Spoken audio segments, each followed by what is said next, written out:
right, good morning again. It's time for lick number 2. So today's lick is, and I'm going to put all of this week's 2/5s at least in B flat. So it'll be C minor 7, F7 to B flat 7, and they'll all be short one measure 2/5s for this week. And we're going to start off with everything very diatonic for the first several days. We will get into some altered dominant stuff and some chromaticism, some diminished things. Longer 2/5s, we'll do that later. It's short things right now, diatonic things right now. All right.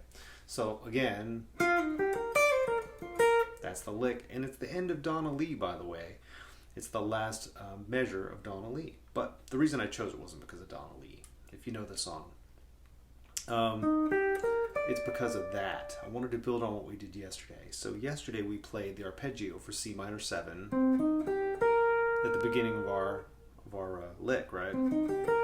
Today we're going to also play the arpeggio. We have a little pickup note here, but we're going to play the arpeggio based on the third, and it's going to go 3, 5, 7, 9, and I love the 9. And you don't have to just do. Look, I'm reaching for my whammy bar. I love it so much.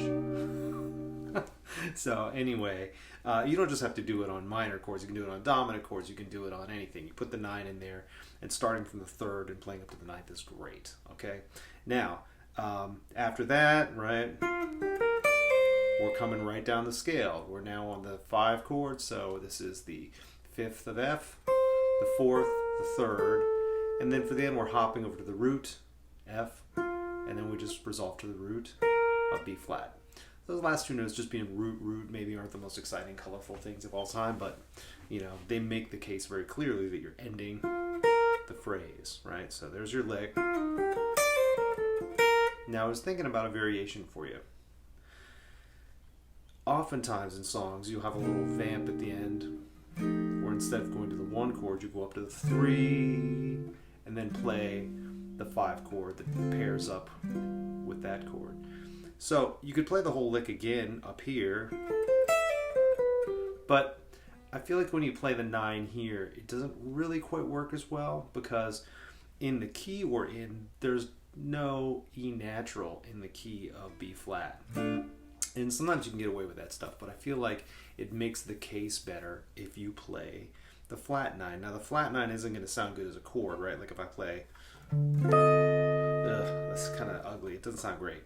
But as a line, I think it sounds better, and it makes the case for what's happening harmonically. So here's our, I'm going to play G here so that I can go stepwise down to F, and then I can play the lick again, and this time I'm going to go, right?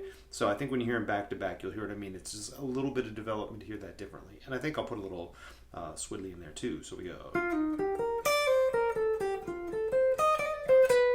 right? And maybe we put a little bebop at the end if you want it. So there it is. There's a lick and a little variation for you today.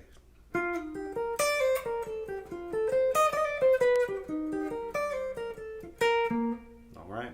That's it. That's all there is today. Tomorrow I have something else planned that's kind of interesting. So we'll see you then. Bye. Cheers.